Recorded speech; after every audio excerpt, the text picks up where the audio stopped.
पूर्णमदः पूर्णमिदं पूर्णात् पूर्णमुदच्यते पूर्णस्य पूर्णमादाय पूर्णमेवावशिष्यते।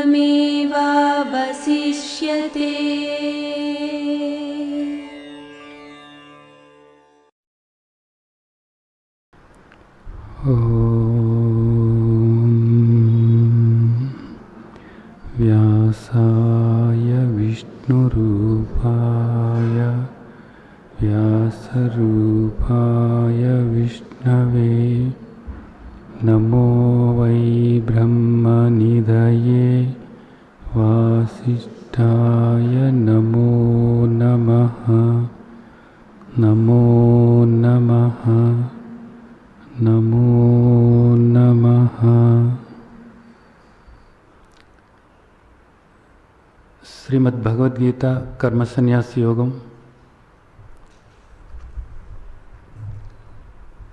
క్రిందటి వారం మనం మాట్లాడుకున్నటువంటి 22వ శ్లోకం, ఏహి సంస్పర్శజా భోగా దుఃఖయోనయ ఏవతే ఆద్యంతవంతః కౌంతేయ నతేషు రమతే బుధః.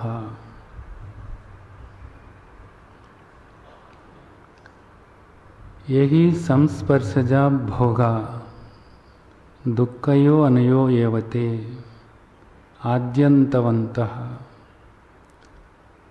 ఇక్కడ ఇంద్రియ విషయాలకు సంబంధమైనటువంటి భోగాలు ఏవైతే ఉన్నాయో అవన్నీ కూడా దుఃఖాన్ని కలిగించేటటువంటివే. అవన్నీ కూడా ఆది అంతము ఉన్నటువంటివే. ఆది అంతము ఉన్నటువంటివి అంటే దాని అర్థం ఏమిటి?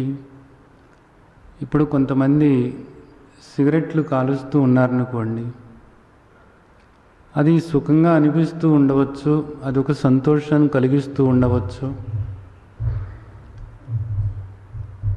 కానీ కొద్ది రోజులైన తర్వాత దానివల్ల దేహంలో అనేక రకాలైనటువంటి బాధలు మొదలవుతూ ఉంటాయి. అలాగే తాగుడు కూడా. తాగుతున్నప్పుడు ఆ వ్యక్తికి ఆ మత్తులో ఒక ఆనందం అన్నది కలుగుతూ ఉండవచ్చు. తాత్కాలికంగా ఏదో బాధలు మర్చిపోతున్నాము అని అనుకుంటూ ఉండవచ్చు. అలాగే కొంతమంది మందులు వాడుతూ ఉంటారు. ఆ మందులు వాడుతున్నప్పుడు మాకు చాలా ఆనందంగా ఉంది అని అనుకుంటూ ఉండవచ్చు. కానీ క్రమేణా ఇవన్నీ కూడా మనిషిని పూర్తిగా దుఃఖంలో కూరుకుపోయేలాగా చేసేటటువంటివే, అనారోగ్యం పాలు చేసేటటువంటివే.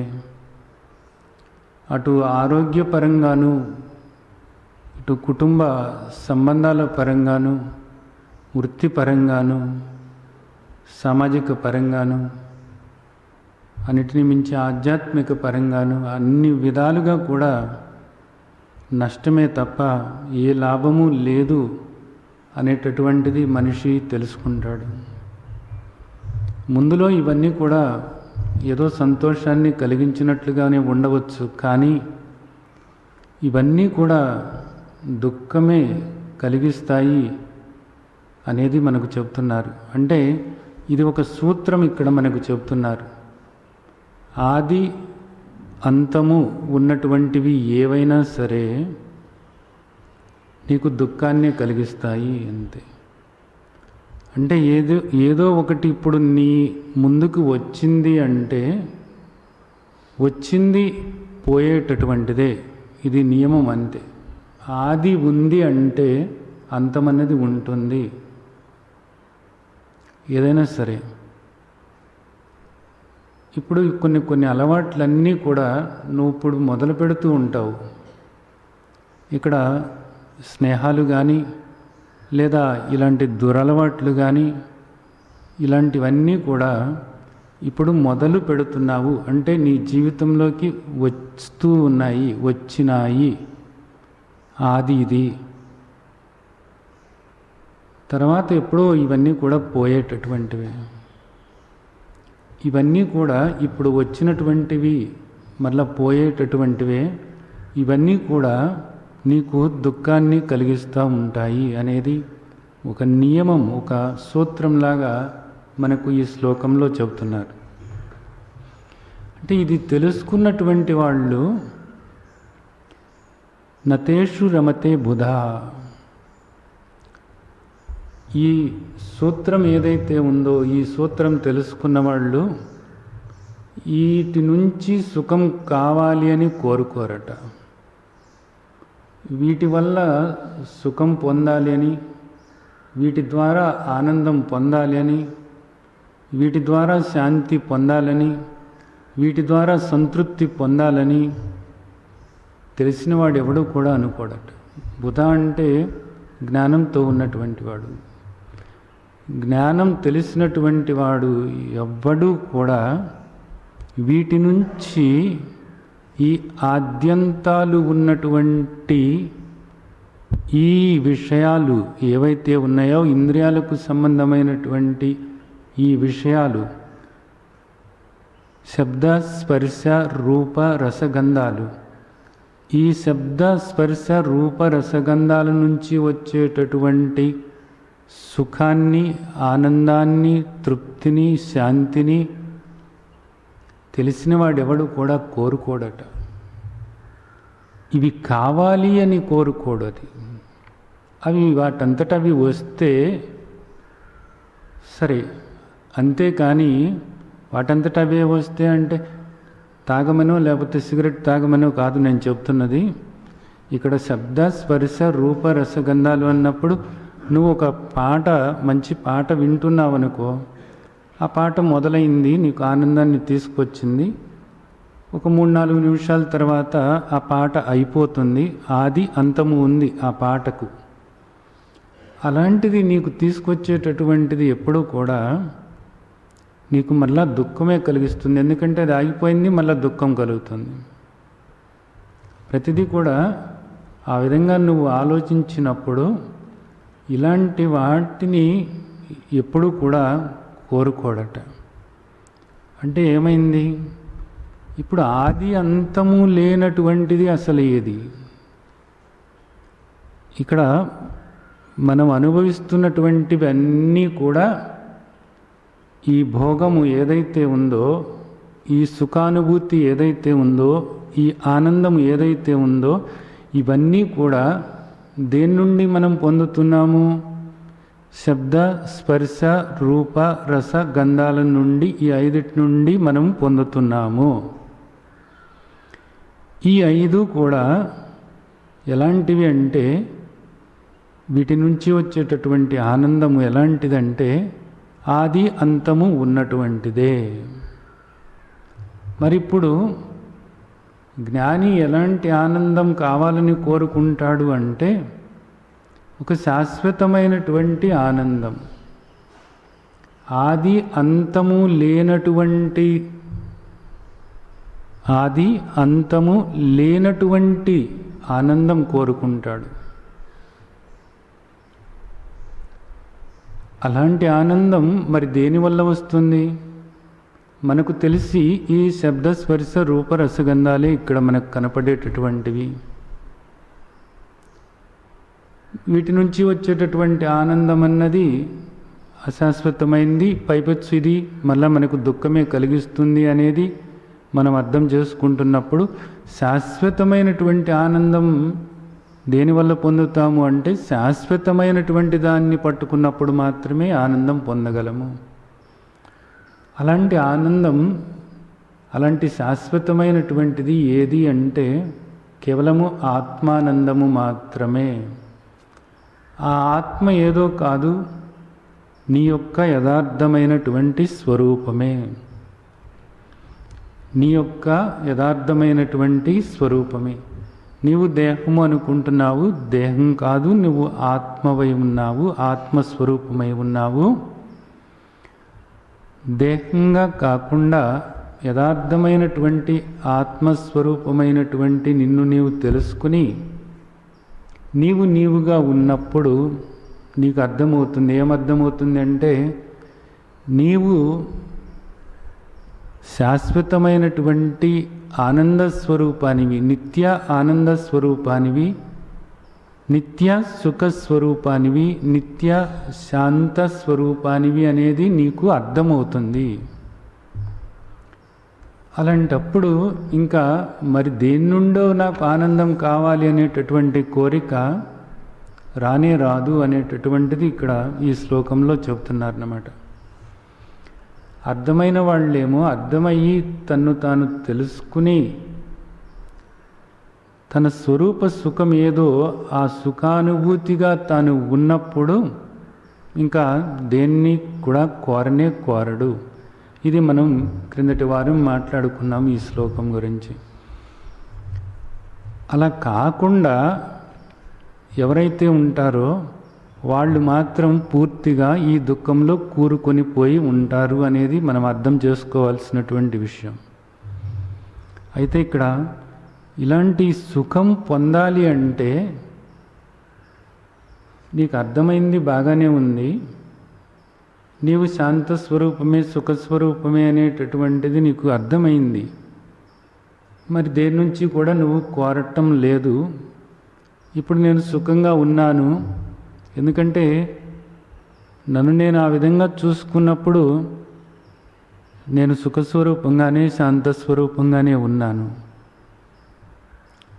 కానీ ఒక్కొక్కసారి ఏం జరుగుతుంది అంటే మాయలో పడటం అన్నది జరుగుతుంది, మాయలో పడిపోవటం అన్నది జరుగుతుంది.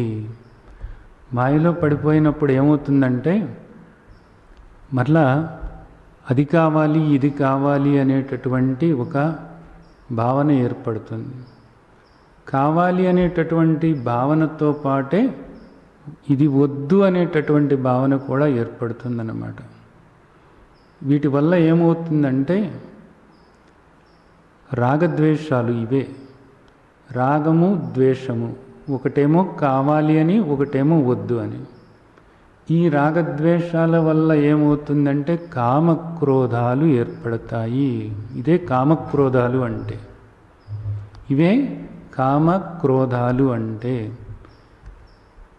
ఈ కామము అనేటటువంటిది ఎలాంటిదంటే దాంతోపాటే క్రోధం అన్నది కూడా ఉంటుంది.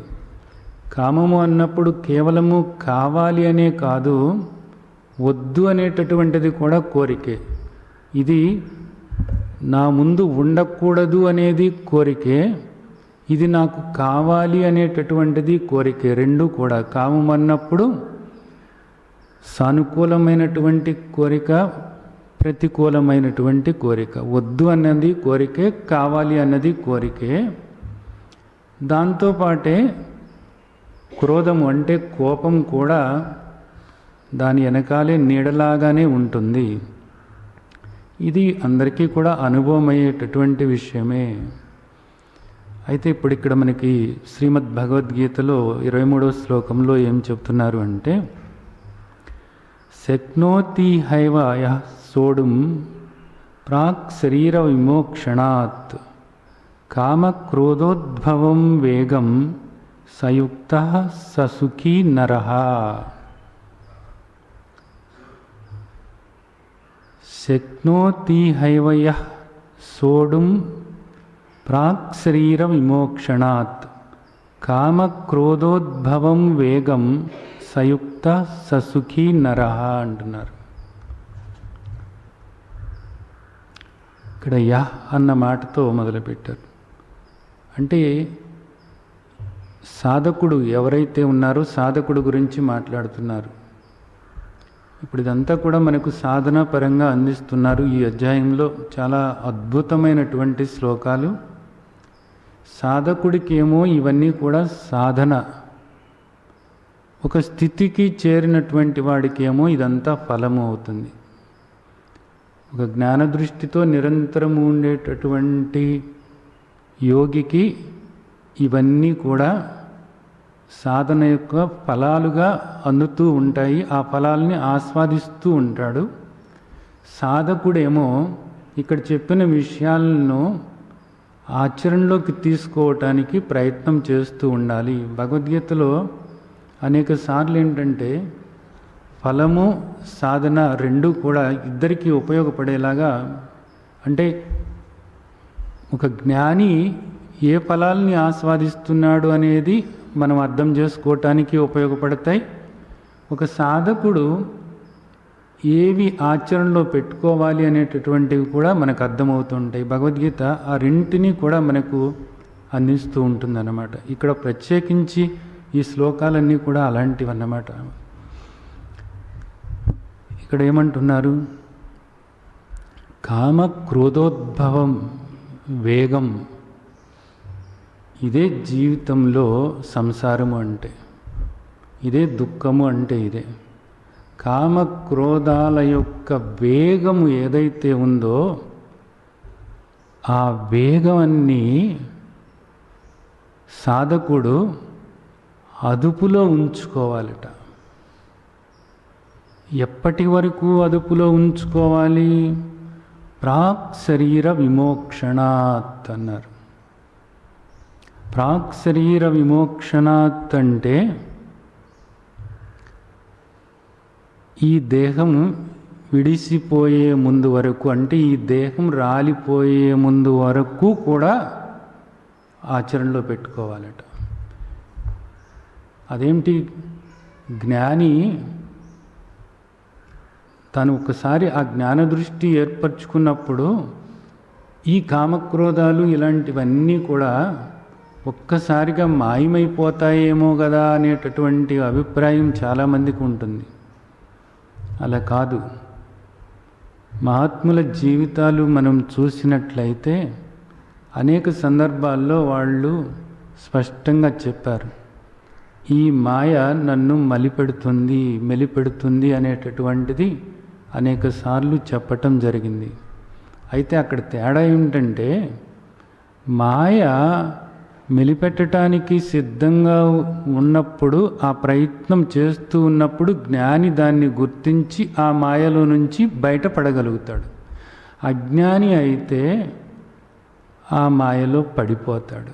ఆ మాయ అజ్ఞానిని ఆవరించేసి పూర్తిగా ఆ దుఃఖం అనుభవించేలాగా చేస్తుందన్నమాట. అది తేడా ఉంటుంది. జ్ఞాని తనకి ముందే తెలుసుకుంటాడు, ఈ మాయ కమ్మబోతుంది, ఇప్పుడు నేను జాగ్రత్తగా నేనుగా ఉండాలి అనేది తెలుసుకుని ఆ విధంగా ఉండటానికి వీలవుతుందన్నమాట.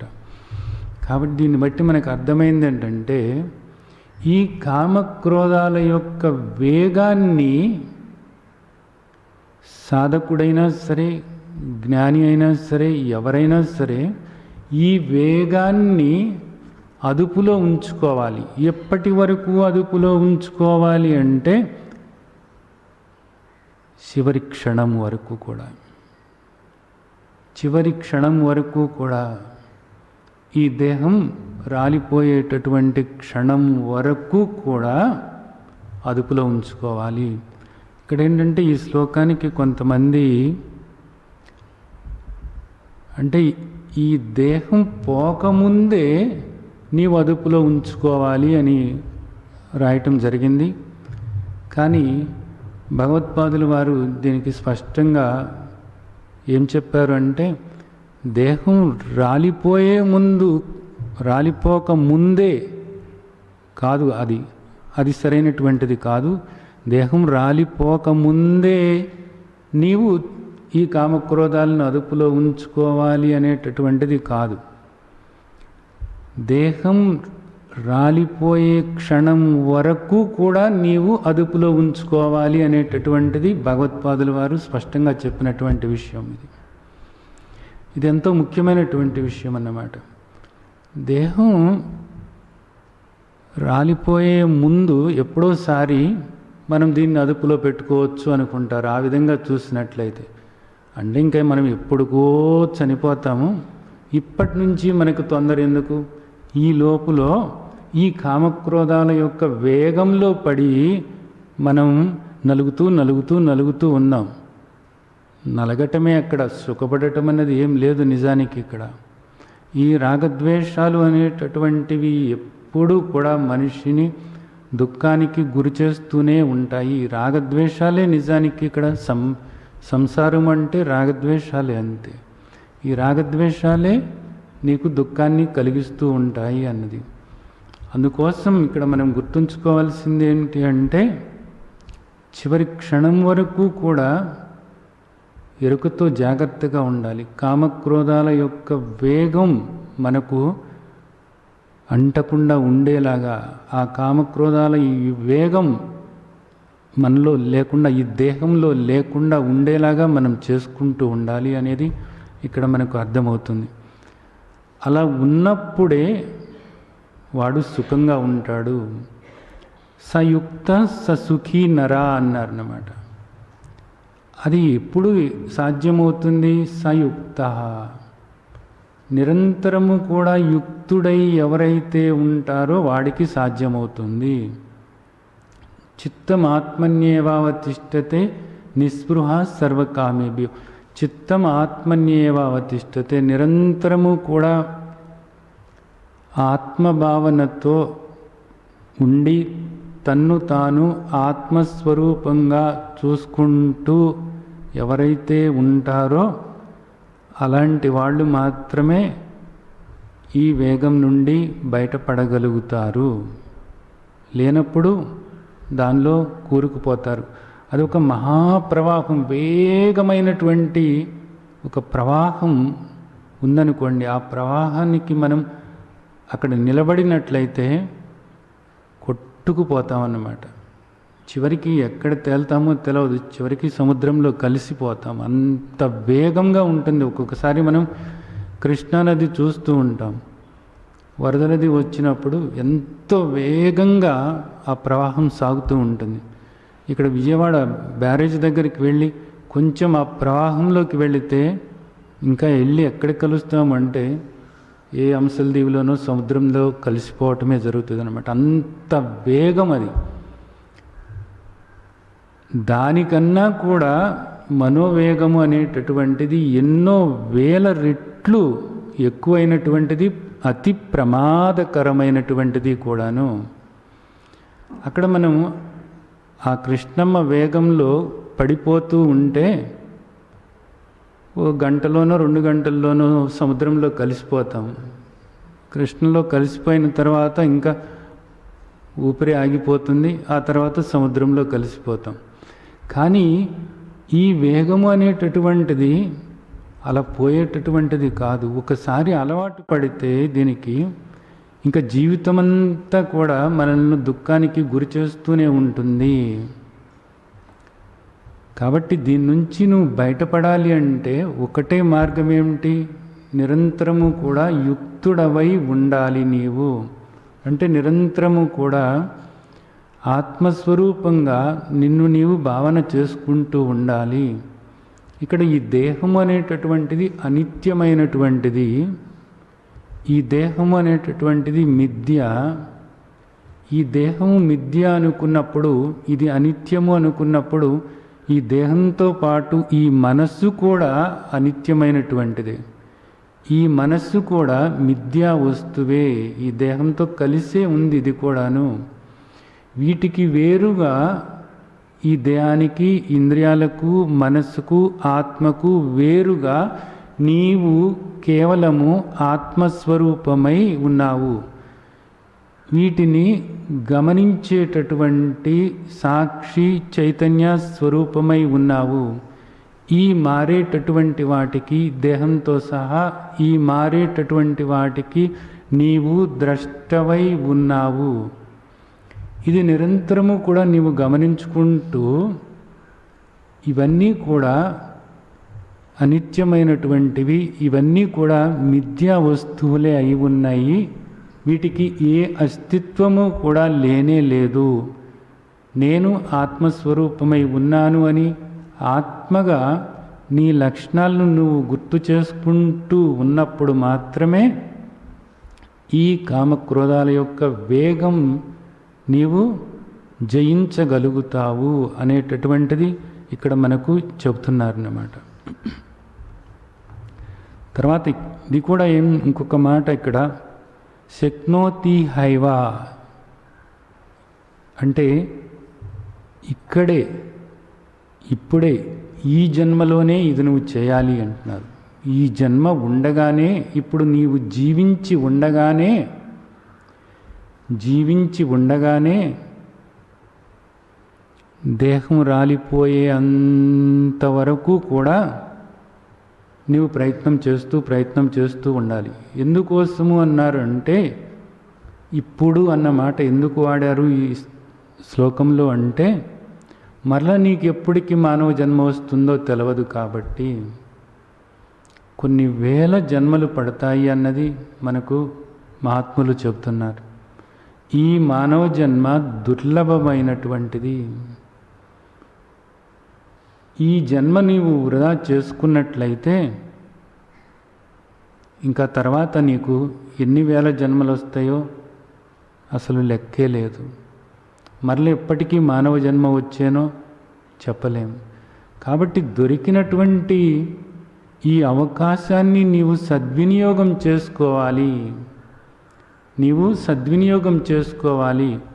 అలాగే ఇంకొక మాట కూడా, ససుఖీ నరః అన్నారు. ఇది నరులకు మాత్రమే ఈ అవకాశం ఉంది, మానవ జన్మకు మాత్రమే ఈ అవకాశం ఉంది. నీవు ఇప్పుడు నరుడిగా పుట్టావు. ఇక్కడ 84 లక్షల జీవరాశిలో మానవుడిగా నీవు పుట్టావు. మనిషికి మాత్రమే ఈ వేగాన్ని అదుపులో ఉంచుకుని, ఈ వేగాన్ని అణచివేసి సుఖస్వరూపంగా ఉండటానికి కేవలము మనిషికి మాత్రమే అవకాశం ఉంది. ఇప్పుడు నీవు జీవించి ఉన్నావు కాబట్టి నీవు ఈ ప్రయత్నం మొదలుపెట్టి చివరి శ్వాస వరకు ఈ ప్రయత్నం కొనసాగిస్తూ ఉండు అనేటటువంటిది ఇక్కడ మనకు చెబుతున్నారు అన్నమాట. అలా చేస్తేనే నీవు నిజమైనటువంటి యోగి. సయుక్త ససుఖీ నర. యుక్త అంటే ఇక్కడ యోగి, అదే యోగము అంటే. ఇది నువ్వు చేసి తీరాలి ఇక్కడ. సరే, ఇప్పుడు ఇక్కడ ఈ వేగము అనేటటువంటి దాని గురించి కొంత అవగాహన చేసుకోవటానికి ప్రయత్నం చేద్దాం. వేగము అని అంటే ఒక ఉద్రిక్తత అన్నమాట, ఉద్వేగము. ఇది కావాలి అన్నప్పుడు, ఇది వద్దు అన్నప్పుడు ఏమవుతుందంటే దేహంలో వెంటనే కొన్ని మార్పులు జరుగుతాయి. ప్రాణశలనంలో విపరీతమైనటువంటి మార్పులు జరుగుతూ ఉంటాయి. ఈ కామక్రోధాల వల్ల దేహంలో కొన్ని మార్పులు మనకు బయటకు తెలుస్తూ ఉంటాయి అన్నమాట. దేహం అంతా కూడా వణికిపోతూ ఉంటుందన్నమాట. ఒక వేగంతో వెళ్ళేటటువంటి కారు ఎప్పుడన్నా చూడండి మీరు, ఒక వాహనం ఆటో ఏదన్నా వేగంగా వెళుతున్నప్పుడు అది వణికిపోతూ శబ్దం చేస్తూ ఉంటుందన్నమాట. అలాగే వీటి వేగము అనేటటువంటిది దేహంలో ఒక కంపన తీసుకొస్తూ ఉంటుందన్నమాట. దేహం వణికిపోతూ ఉంటుంది, మాటలు తడబడుతూ ఉంటాయి, ఒక్కోసారి చూపు కూడా సరిగ్గా కనపడుతూ ఉండదు. ఏం చేస్తున్నారో వాళ్లకు తెలవదు, చేతిలో ఏముందో కూడా తెలవదు, ఎదుట ఎవరున్నారో కూడా తెలవదు అన్నమాట.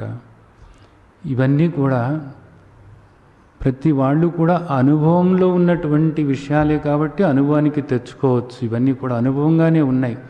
నాలుక ఎండిపోతూ ఉంటుందన్నమాట. ఇక లోపల చూసుకున్నట్లయితే గుండె చాలా వేగంగా కొట్టుకుంటూ ఉంటుంది, శ్వాస విపరీతంగా నడుస్తూ ఉంటుందన్నమాట. గుండె lub dub dub dub dub dub dub dub అని కొట్టుకుంటూ ఉంటుందనేది కూడా అనుభవమే ఇక్కడ అందరికీ. దానికి తోడు దేహంలో నీకు హాని కలిగించేటటువంటి రసాయనాలు, హార్మోన్స్, ఆ కెమికల్స్ ఇవన్నీ కూడా లోపల ఎంతో ఎక్కువ స్థాయిలో ఉత్పత్తి అయ్యి నీ దేహంలోని ప్రతి అవయవాన్ని కూడా నాశనం చేస్తూ ఉంటాయి. దీనివల్ల ఏమవుతుంది? దేహపరంగా నీవు అనారోగ్యానికి గురవుతూ ఉంటావు.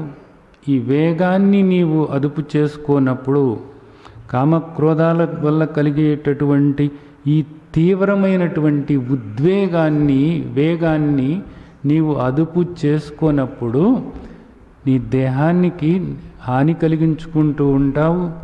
అలాగే కుటుంబ పరంగాను, అలాగే సామాజిక పరంగాను కూడా నీవు సరైనటువంటి సత్సంబంధాలు ఏర్పరచుకోవటానికి అవకాశం ఉండదు. పైపెచ్చు అన్నిటికన్నా ముఖ్యమైనటువంటిది, ఆధ్యాత్మికంగా నీవు ఒక్క అడుగు కూడా ముందుకు వేయలేవు. అలాగే ఇక్కడ భగవద్గీతలో చెప్పినట్లు నీవు ఈ వేగాన్ని అదుపులో ఉంచుకోలేనప్పుడు నీవు ఇక్కడ సుఖపడలేవు. ఇది మనకు ఇక్కడ భగవద్గీత చెప్తున్నటువంటి విషయం. చాలా ముఖ్యమైనటువంటి శ్లోకం. వేగాన్ని అదుపులో ఉంచుకోవాలి అనుకున్నప్పుడు లోపల మనస్సులోనేమో నేను ఆత్మస్వరూపాన్ని అనేటటువంటి భావన ఒకటి చేయాలి.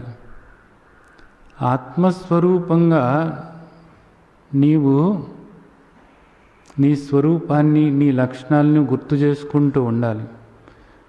వేగం అంటే ఏంటి? విపరీతమైనటువంటి చలనం. ఈ కామక్రోధాల యొక్క వేగము, ఆ ఉద్వేగం నీలో, దేహంలో అన్ని అవయవాల్లోనూ కూడా అంతటి చలనాన్ని తీసుకొస్తుంది. అలాంటప్పుడు నీవు ఇక్కడ దీని నుంచి బయటపడాలి అని అనుకున్నప్పుడు నువ్వేం చేయాలి అంటే, ఆత్మగా నిశ్చల స్వరూపమైనటువంటి నిన్ను నీవు స్మరించుకుంటూ ఉండాలి. ఆత్మగా శాంతస్వరూపమైనటువంటి నిన్ను నీవు స్మరించుకుంటూ ఉండాలి. అహమాత్మ శాంతోహం, అహమాత్మ నిశ్చలోహం, అహమాత్మ శాంతోహం, అహమాత్మ నిశ్చలోహం. మరేంటి ఉద్వేగం ఏమిటి? అది మనసు సంబంధమైంది, అది అనిత్యమైంది, అది మిథ్య. నేను యథార్థంగా శాంతస్వరూపమై ఉన్నాను, నేను నిశ్చల స్వరూపమై ఉన్నాను అని అక్కడ నీవు నెమ్మది అనేటటువంటిది ఈ దేహంలో కనపడేలాగా చేసుకోవాలి. మనస్సులోనేమో శాంతస్వరూపంగా నిన్ను నీవు గుర్తు చేసుకుంటూ ఉండాలి, నిశ్చల స్వరూపంగా నిన్ను నీవు స్మరించుకుంటూ ఉండాలి. అలాగే అప్పుడు నీవు లోపల వేగం ఉన్నప్పుడు నీవు అప్పుడు ఏ కర్మ చేసినప్పటికీ కూడా ఆ వేగానికి విరుద్ధమైనటువంటి కర్మలు నీవు చేస్తే ఏమవుతుందంటే ఆ వేగం తగ్గుతుంది. ఇది ఒక రహస్యమైనటువంటి ప్రక్రియ. అంటే నీకు ఒక ఉద్వేగం కలుగుతూ ఉన్నప్పుడు నీవు గనుక దాన్ని గమనించగలిగినట్లయితే, సాధకుడైతే గమనించగలుగుతాడు, సాధన లేనివాడు గమనించలేడు. సాధన లేనివాడు ఏమవుతాడు? ఆ ఉద్వేగంతో కలిసిపోతాడు, ఆ ప్రవాహంలో కలిసి కొట్టుకుపోతాడు అంతే. సాధకుడవై ఉన్నావు కాబట్టి, నీవు శాంతి కావాలని అనుకుంటున్నావు కాబట్టి ఒక ఉద్వేగం కలుగుతుంది నీకు, కామక్రోధాల యొక్క వేగం పెరుగుతుంది, ఆ తీవ్రత పెరుగుతుంది. ఇది కావాలనో లేకపోతే వద్దు అనో, రాగము ద్వేషము ఇవే నిజానికి. అది నీవు గమనించగానే మనస్సులోనేమో శాంతస్వరూపంగా, నిశ్చల స్వరూపంగా నిన్ను నీవు స్మరించుకుంటూ ఉండటం అన్నది ఒకటైతే, అప్పుడు నీవు నెమ్మదిగా నెమ్మదిగా నెమ్మదిగా అడుగులు వేసుకుంటూ నడుస్తూ ఉన్నా ఆ లోపల వేగం తగ్గుతుంది. లోపల వేగం తగ్గుతుంది. అలాగే నీ మంత్రం కూడా నెమ్మదిగా నెమ్మదిగా చేసుకుంటూ ఉంటే ఆ వేగం తగ్గుతుంది. ఇప్పుడు లోకా సమస్త సుఖినో భవంతు అనే మంత్రం చేస్తున్నారనుకోండి, లోకా సమస్త సుఖినో భవంతు లోకా సమస్త సుఖినో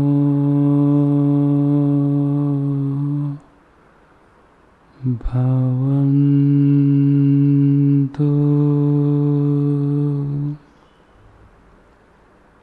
మంత్రాన్ని కూడా ఆ విధంగా మీరు నెమ్మదిగా ఒక్కొక్క అక్షరమే అట్లా మనసులో ఆ మంత్రాన్ని నెమ్మదిగా చేస్తూ ఉన్నప్పుడు ఆ వేగం తగ్గుతుంది అన్నమాట.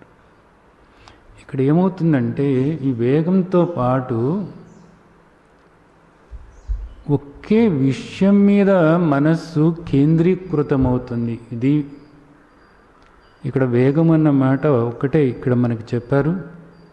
ఈ సందర్భంగా ఇది కూడా మనం గుర్తుంచుకోవాల్సినటువంటి విషయం. ఇది ముఖ్యంగా సాధనకు సంబంధం కాబట్టి 2వ అధ్యాయంలో చెప్పినటువంటిది ధ్యాయతో విషయాన్ పుంస సంగస్తే శాపజాయతే సంఘా సంజాయతే కామాత్ క్రోధో అభిజాయతే. ధ్యాయతో విషయాన్ పుంస. అసలు ఈ కామక్రోధాలు ఎందుకు వచ్చినాయి అంటే ఒకే విషయాన్ని నువ్వు ధ్యానిస్తూ ఉండటం వల్ల. ఆ విషయాన్ని ధ్యానించటము అనేటటువంటిది జరుగుతూ ఉంటుంది. దాంతోపాటే కామక్రోధాల యొక్క వేగం పెరుగుతూ ఉంటుంది. రెండు కూడా ఒక్కసారిగా జరుగుతూనే ఉంటాయి. అంటే ఎప్పుడైతే కామక్రోధాల వేగము అని భగవద్గీత ఇక్కడ మాట్లాడుతుందో అప్పుడు భగవద్గీత యొక్క ఉద్దేశం ఏమిటంటే నీవు ఒక్క విషయం మీద మనస్సు కేంద్రీకరించి ఉంచావు, దానివల్లనే ఈ కామక్రోధాలు వచ్చాయి అని మనకు చెప్తుంది. ఎందుకంటే 2వ అధ్యాయంలో ముందే చెప్పారు కాబట్టి. ఇప్పుడు ఇక్కడ జరుగుతున్నది ఏంటి? నీకు ఈ దుఃఖం అంతా కూడా ఎందుకు అంటే ఇదిగో ఈ రెండిటి వల్ల. ఏ రెండిటి వల్ల? ఒకే విషయం నువ్వు పదే పదే పదే పదే పదే పదే తీవ్రంగా ఆలోచిస్తూ ఉండటం వల్ల ఒకే విషయం. దాంతోపాటే కామక్రోధాలు. ధ్యాయతో విషయాన్ పుంస సంగస్తే శాపజాయితే. ఇంకా తర్వాత నెమ్మదిగా కామక్రోధాలు వచ్చేసినాయి అన్నమాట. ఇప్పుడు ఇక్కడ ఏం చేయాలి అంటే ఆ విషయం గురించి ఆలోచిస్తున్నటువంటి మనస్సు ఏదైతే ఉందో ఆ మనస్సు ఒక మంత్రం మీదకి తీసుకువెళ్ళి ఆ మంత్రాన్ని నెమ్మదిగా చేసుకునేలాగా చేస్తే అప్పుడు ఏమవుతుందంటే వేగం తగ్గుతుంది.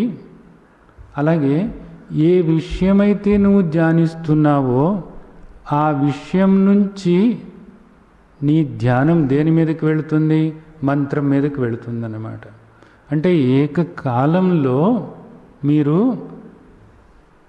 విషయ ధ్యానము నుంచి అలాగే కామక్రోధాల వేగం నుంచి ఈ రెండింటి నుంచి కూడా బయటపడటానికి వీలవుతుంది. ఇప్పుడు మీరు కోపంగా ఉన్నటువంటి వ్యక్తి దగ్గర నుంచి మనం ఒక వస్తువు ఏదైనా ఆశిస్తున్నప్పుడు ఆ వ్యక్తి మనకు ఆ వస్తువుని ఎలా ఇస్తాడు అన్నది మీరు చాలాసార్లు అనుభవంగా చూసి ఉంటారు. ఎలా ఇస్తాడు? ఇలా ఇసిరేస్తాడు అంతే. కోపంగా ఉన్నటువంటి వ్యక్తి వేగంగా నడుస్తూ ఉంటాడు. చూసారా? ఎప్పుడైనా సరే వేగంగా నడుస్తూ ఉంటారు. కోపం అనేటటువంటిదేమో మనస్సులో, ఆ ఉద్వేగం అన్నది అది దేహం మీద పడి ఉద్వేగము ఏమవుతుంది, దేహ కదలికల్లో కూడా ఆ వేగం పెరుగుతుంది. ఇప్పుడు ఇక్కడ మనం అర్థం చేసుకోవాల్సింది ఒక ముఖ్యమైనటువంటిది ఏంటంటే, దేహ కదలికలలో మనం ఒక నెమ్మది కనుక తీసుకొచ్చి నెమ్మదిగా దేహాన్ని ప్రవర్తింపచేస్తే ఈ వేగం కూడా తగ్గుతుంది.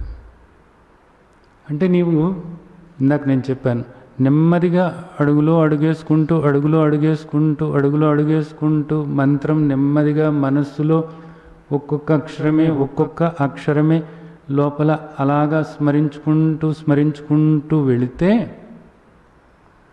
వేగం తగ్గుతుంది. అలాగే నీ ధ్యాస అంతా కూడా ఆ విషయం నుంచి మంత్రం మీదకి వెళుతుంది. ఆ విధంగా ఇక్కడ నీవు ప్రయత్నం చేసుకుంటూ ఉంటే నీకు అది ఒక అలవాటు అయిపోతుంది అన్నమాట. వేగం అన్నది తగ్గాలి. ఈ దేహంలో వేగం అన్నది తగ్గితే మనోవేగాన్ని కూడా తగ్గించుకోవడానికి వీలవుతుంది. కొంతమంది అంతా అడావుడిగా పనులు చేస్తూ ఉంటారు. అది సరైంది కాదు. సాధకుడు ఎప్పుడు కూడా స్థిమితంగా ఉండాలి. ఆ నెమ్మది అనేటటువంటిది ఈ దేహ కదలికలలో కూడా నెమ్మది అన్నదాన్ని ఏర్పరచుకోవాలి. మాటలో కానీ చేతల్లో కానీ ఈ రెండింటినీ కూడా ఆ నెమ్మది అన్నదాన్ని మనం అలవాటు చేసుకుంటే మనస్సు కూడా నెమ్మదించటం అన్నది మొదలు పెడుతుంది. ఇవన్నీ కూడా కలిసే ఉన్నాయి కాబట్టి ఒక దానిలో మార్పు చేసుకుంటే రెండవ దానిలో కూడా మార్పు వస్తుంది అన్నది మీరు అనుభవపూర్వకంగా తెలుసుకోవటానికి వీలవుతుంది. కాబట్టి ఈ ప్రయత్నం చేస్తూ ఉంటే నెమ్మదిగా మీ స్వభావాల్లో మార్పు వస్తుంది. మీ స్వభావాల్లో మార్పు వచ్చినట్లయితే ఈ సాధన అన్నది మీకు తేలికవుతుంది. ఇది చివరి క్షణం వరకు, దేహం రాలిపోయే ముందు వరకు కూడా మీరు ప్రయత్నం చేసుకోవచ్చు, కానీ ఇది మీకు కష్టం అవ్వదు, తేలికవుతుంది. మీ స్వభావాన్ని నెమ్మదిగా అనేటటువంటి దానిలోకి మీరు తీసుకువెళితే అప్పుడు వేగము తగ్గుతుంది. దాని ద్వారా ఆ విషయ చింతన కూడా మనం తగ్గించుకోవటానికి వీలవుతుంది. తర్వాత అలాగే ఇంకొక అద్భుతమైనటువంటి శ్లోకం, యో అంతఃసుఖో అంతరారామః తథా అంతర్జ్యోతిరేవయః సయోగి బ్రహ్మ నిర్వాణం బ్రహ్మభూతో అధిగచ్చతి. తదా అంతర్జ్యోతిరేవయ. అంతర్జ్యోతి,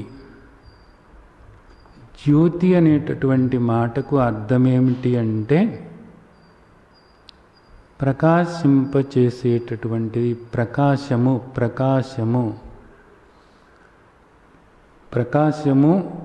అంటే జ్యోతి. ఈ ప్రకాశము ఏం చేస్తుంది? మిగిలిన వాటిని ప్రకాశింపచేస్తూ ఉంటుంది. అంటే మిగిలిన వాటిని మనం తెలుసుకునేలాగా చేస్తూ ఉంటుంది. అంటే ఇప్పుడు ఇక్కడ ఒక లైట్ వెలుగుతుంది, ఇక్కడ ఒక దీపం వెలుగుతుంది అనుకోండి. ఆ దీపం ప్రకాశము అంటాం మనం. అది ఏం చేస్తుంది? ఇక్కడ ఉన్నటువంటి వాటిని తెలుసుకోవటానికి వీలయ్యేలాగా చేస్తుంది. ఆ ప్రకాశం అనేటటువంటిది ఏం చేస్తుంది? ప్రకాశం అన్నది ఏం చేస్తుంది? వీటిని తెలుసుకోవటానికి వీలు కలిగిస్తుంది. బాగా గుర్తుంచుకోవాల్సిన విషయం ఇది. ప్రకాశము అన్నది ఏం చేస్తుంది? తెలుసుకోవటానికి వీలు కలిగిస్తుంది, అంతే. తెలుసుకోవటానికి వీలు కలిగిస్తుంది.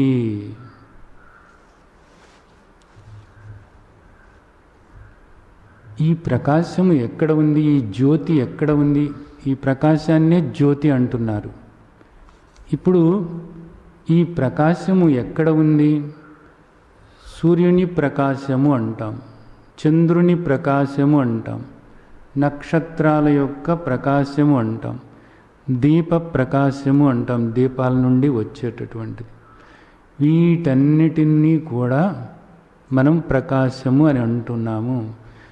సూర్యుడు మనకు ఇవన్నీ కూడా తెలుసుకోవటానికి ఆ ప్రకాశాన్ని ఇస్తున్నాడు. సూర్యప్రకాశం ఎందుకు ఉపయోగపడుతుంది అంటే ఇవన్నీ తెలుసుకోవటానికి, ఇవన్నీ మనం చూడటానికి వీలవుతుంది. అలాగే చంద్రప్రకాశమైన, అలాగే దీపప్రకాశమైన ఇవన్నీ కూడా మనం తెలుసుకోవటానికి, చూడటానికి, దర్శించటానికి వీలవుతుంది. అయితే ఇప్పుడు ఇక్కడ ఏమంటున్నారు? తదా అంతర్జ్యోతిరేవయ అంటున్నారు అన్నమాట. అంతర్జ్యోతి, అంతరంటే లోపల, లోపల ఒక జ్యోతి ఉంది. ఏ జ్యోతి అది?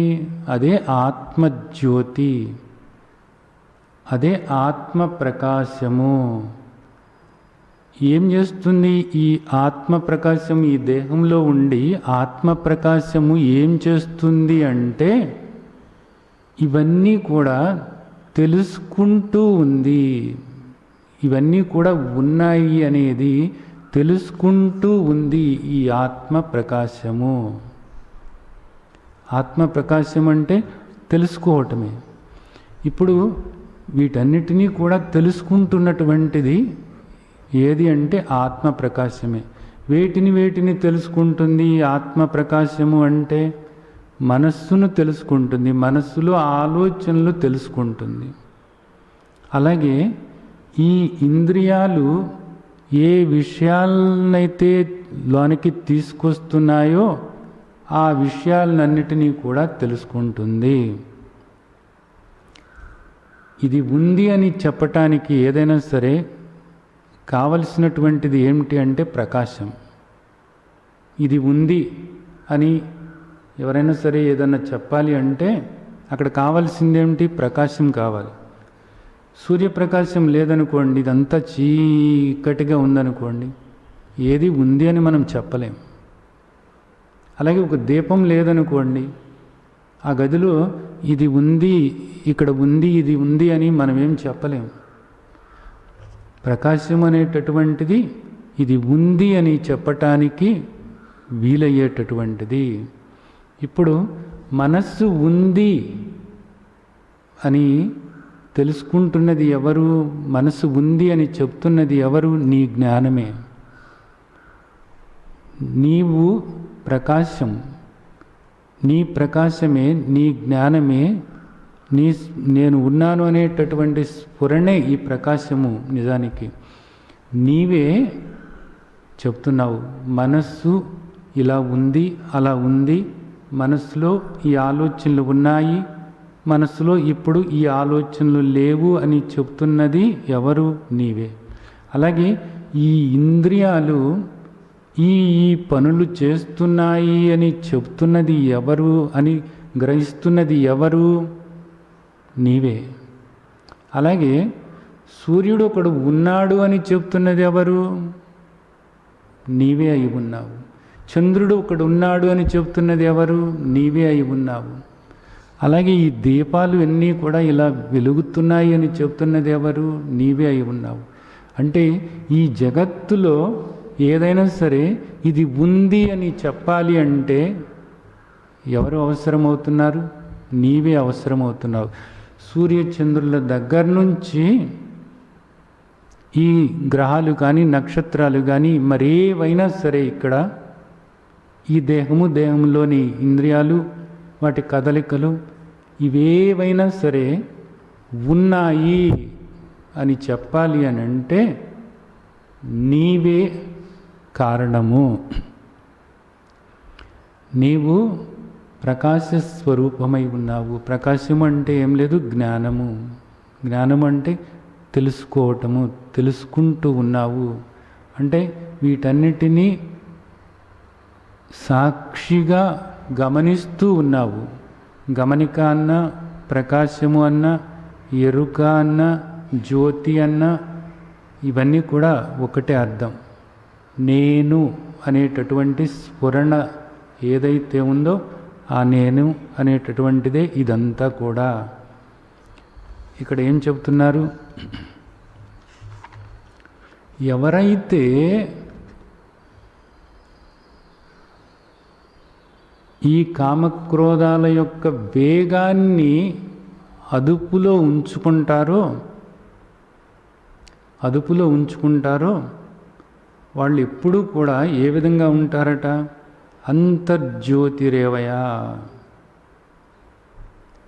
ఇప్పుడు నేను ఈ దేహము అనుకుంటున్నాను, ఈ దేహము అనుకుంటూ దేహంగా ఉంటూ ఈ సుఖ దుఃఖాలు నేను అనుభవిస్తున్నాను. కానీ నేను యథార్థమైనటువంటి ఆత్మస్వరూపాన్ని ఏ విధంగా ఉన్నాను? జ్యోతి రూపంలో, ప్రకాశ రూపంలో ఉన్నాను. అన్నిటినీ తెలుసుకుంటూ ఉన్నాను. నాకు రూపం ఏదైనా ఉందా ఇక్కడ? ఈ దేహము నేను కాదు అని తెలుసుకుంటున్నాను, ఈ మనస్సు నేను కాదు అని తెలుసుకుంటున్నాను, ఈ ఇంద్రియాలు నేను కాదు అని తెలుసుకుంటున్నాను. నేను తెలుసుకునేటటువంటిది ఏదైతే ఉందో అది నాకు వేరుగా ఉంది. అంటే ఈ రూపము నేను కాదు, నేను నిరాకారమై ఉన్నాను. నిరాకారమై కేవలము ప్రకాశ రూపమై ఉన్నాను, కేవలము చైతన్య రూపమై ఉన్నాను, కేవలము జ్ఞానస్వరూపమై ఉన్నాను, కేవలము తెలుసుకునేవాడిగా ఉన్నాను, కేవలము నేను ఆత్మస్వరూపాన్నై ఉన్నాను. నిరాకారమైన ఆత్మస్వరూపమై ఉన్నాను. నిరాకారమైనటువంటి ఆత్మస్వరూపమైనటువంటి నేను ఈ దేహానికి పరిమితమై ఉన్నానా? నిరాకారం అన్నది ఎప్పుడు కూడా పరిమితం కాదు, అపరిమితమై ఉన్నది, అనంతమై ఉన్నది. నిరాకారం ఒకదానికి పరిమితం కాదు. నిరాకారంలో ఇప్పుడు ఇదంతా కూడా ఆకాశము, ఇదంతా కూడా నిరాకారమే. ఈ నిరాకారంలో మనం గోడలు కట్టాము, గోడలు కట్టి ఆ గదిలో ఖాళీ, ఈ గదిలో ఖాళీ అని అంటున్నాము. కానీ ఇదంతా కూడా కలిసే ఉంది. నిజానికి ఇదంతా కూడా ఏకంగానే ఉంది. ఏకమైన దానిలో ఈ గోడలు వచ్చినాయి. అయినప్పటికీ కూడా ఆకాశానికి ఏ మార్పు లేకుండా ఏకంగానే ఉంది, నిరాకారంగానే ఉంది. అలాగే ఈ దేహంలో ఉన్న నేను, నిరాకారమైనటువంటి నేను దేహానికి పరిమితం కాకుండా అనంతంగా ఉన్నాను. అనంతంగా ఉన్నప్పుడు ఏమైంది అంటే ఇదంతా కూడా నేను వ్యాపించే ఉన్నాను. ఇదంతా కూడా నేను వ్యాపించి ఉన్నాను. ఇప్పుడు ఈ దేహంలో నేను ఉండటం కాదు, ఈ దేహమే నాలో ఉంది. నేను ఈ దేహంలో ఉండటం కాదు, నాలోనే ఈ దేహం ఉంది. నేను నిరాకారం కదా, నాలో ఉంది ఈ దేహం. దేహం లోపల బయట కూడా నేను ఉన్నాను. అలాగే ఈ దేహాలన్నీ కూడా నాలోనే ఉన్నాయి. ఇదంతా కూడా నాలోనే ఉంది అనేటటువంటి దృష్టి ఏర్పరచుకుని ఉంటాడట. ఎవరు ఉండాలి? సాధకుడు అలా ఉండాలి. జ్ఞాని ఆ విధంగా ఉంటాడట. జ్ఞానంతో ఉన్నటువంటి వాడు, జ్ఞానం అంటే ఏమిటి? తన్ను తాను పూర్తిగా తెలుసుకున్నవాడు. తాను దేహం కాదు, కేవలము దేహంలో ఉన్న పరిమితమైన ఆత్మ కాదు, తాను సర్వవ్యాపకమైనటువంటి ఆత్మ అని తన్ను తాను తెలుసుకుని ఆ విధంగా తన్ను తాను చూసుకుంటూ ఉన్నటువంటి వాడు ఎలా ఉంటాడంట? తద అంతర్జ్యోతిరేవయా. ఆ స్ఫురణ ఏదైతే ఉందో తన స్వరూపము నిజానికి కేవలము తెలుసుకునేవాడిలాగా ఆ విధంగా తన్ను తాను భావన చేసుకుంటూ ఉంటాడట. ఆ దృష్టి ఏర్పరచుకుని ఉంటే అప్పుడు ఏమవుతుందంటే యో అంతఃసుఖ, అప్పుడు తను సుఖస్వరూపము అని తెలుసుకోవటానికి వీలవుతుంది. తాను యథార్థమైనటువంటి సుఖస్వరూపము అని అనుభవంగా తెలుసుకోవటానికి వీలవుతుంది. అప్పుడు ఈ బాహ్యమైనటువంటి సుఖాలకు ఆశపడాల్సినటువంటి అవసరం లేదు అనేది అర్థమవుతుంది. అర్థమైనప్పుడు ఏమవుతుందంటే ఈ కామక్రోధాల బారి నుంచి ఇంకా బయటపడటానికి వీలవుతుంది. అలాగే ఇంకొక మాట ఇక్కడ అంతరారామ, ఆరామ. ఆరామం అంటే విశ్రాంతి తీసుకునేటటువంటిది లేదా క్రీడ అనే మాట అర్థం ఉంది. ఆరామ అన్న మాటకు అర్థం ఏంటంటే రమించటము అన్న మాట ఒకటి ఉంది, క్రీడించటము అన్న మాట ఒకటి ఉంది, అలాగే వినోదించటము అనేటటువంటి మాట ఒకటి ఉంది. ఆ లోపలే తనలోనే తాను స్వరూపత క్రీడిస్తూ ఉంటాడంట, విశ్రాంతి తీసుకుంటూ ఉంటాడంట.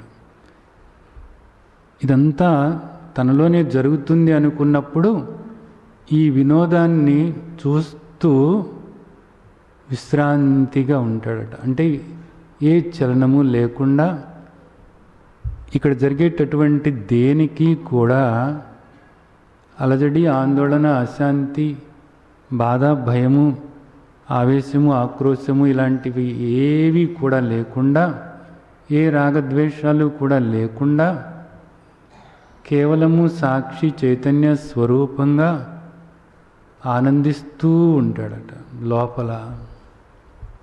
అంతరారామ యో అంతఃసుఖో అంతర్జ్యోతిరేవయ సయోగి బ్రహ్మ నిర్వాణం బ్రహ్మభూతో అధిగచ్చతి. ఎవరైతే ఈ విధంగా తన్ను తాను తెలుసుకొని, తాను జ్యోతి స్వరూపము అని తెలుసుకొని, తాను కేవలము సాక్షి చైతన్య స్వరూపము అని తెలుసుకుని తనలో తాను రమిస్తూ తన స్వరూప సుఖం ఏదైతే ఉందో ఆ సుఖానుభూతితో తాను ఉంటూ, సుఖమే తన స్వరూపంగా ఉంటూ ఎవరైతే ఉంటారో వాళ్ళు బ్రహ్మభూతో అధిగచ్చతి. ఇకప్పుడు వాడు జీవుడు కాదు, ఈ దేహము కాదు, జీవభూతం కాదు, బ్రహ్మభూతము. అంటే కేవలము నిరంతరము ఆత్మస్వరూపంగానే ఉంటాడనమాట. నిరంతరము కూడా ఆత్మస్వరూపంగా, దేహంగా కాదు. ఇక ఆ విధంగా తాను చూసుకుంటూ, తాను ఆనందిస్తూ, తనలోనే తాను రమిస్తూ సుఖస్వరూపమై తాను నిరంతరము కూడా అలాగే ఉంటూ ఉంటాడట. అలా ఉంటే అలాంటి యోగి బ్రహ్మ నిర్వాణం పొందుతాడు. అంటే బ్రహ్మ నిర్వాణము అన్నప్పుడు మళ్ళీ ఇక్కడ ఏంటంటే ఆ బ్రహ్మతో, అంటే ఆ పరమాత్మ లేదా బ్రహ్మ అనొచ్చు ఇక్కడ, ఆ బ్రహ్మలో ఏకమైపోతాడు అనేటటువంటిది ఇక్కడ చెప్తున్నారు. బ్రహ్మలో ఏకమైపోవటం కాదు, ఎప్పుడైతే తాను బ్రహ్మభూతమయ్యాడో, ఎప్పుడైతే తాను ఆత్మస్వరూపంగా తాను ఉంటూ ఈ దేహానికి, దేహ కదలికలకు కూడా తాను సాక్షిగా ఉంటూ లోపలే తాను రమిస్తూ సుఖస్వరూపంగా ఎప్పుడైతే తాను ఉన్నాడో అప్పుడు నిజానికి అది బ్రహ్మ నిర్వాణమే అవుతుంది. బ్రహ్మకు బ్రహ్మ నిర్వాణానికి తేడా లేదు. కానీ అర్థమవ్వటం కోసం నీవు అలాంటి నిర్వాణం, అంటే అది మోక్షం నీవు పొందుతావు అనేది చెబుతున్నారన్నమాట. మోక్షం అంటే తాను ఆత్మస్వరూపంగా ఎప్పుడైతే ఉంటూ ఉన్నాడో అదే నిజానికి ముక్తి అనబడుతుంది. ముక్తికి మోక్షానికి నిజానికి తేడా లేనే లేదు. ఆ విధంగా ఉన్నటువంటి వాడు మోక్షం పొందిన వ్యక్తి, అది జీవన్ముక్త అవస్థ అని మనకు శ్రీమద్ భగవద్గీతలో చెప్తున్నటువంటి విషయం. సరే, తర్వాత శ్లోకం చూసినట్లయితే ఇలా ఉండాలి అని అనుకున్నప్పుడు మళ్ళీ అసలు నువ్వు సాధన అంటూ ఒకటి ఉంది. అసలు నువ్వు ఎక్కడ మొదలు పెట్టాలి, ఎలా మొదలు పెట్టాలి అన్నది మళ్ళీ చెప్తున్నారు. ఇలా ఉండాలని మనకు ఆశ కలుగుతూ ఉంటుంది కదా. మళ్ళా అందుకని మన తండ్రి మనకు ఒకసారి ఇక్కడ సాధనా విధానాన్ని కూడా మనకు తెలియచేస్తున్నారు. లభంతే బ్రహ్మ నిర్వాణం ఋషయ క్షీణ కల్మషా చిన్నద్వైధ యతాత్మన సర్వభూత హితే రతా.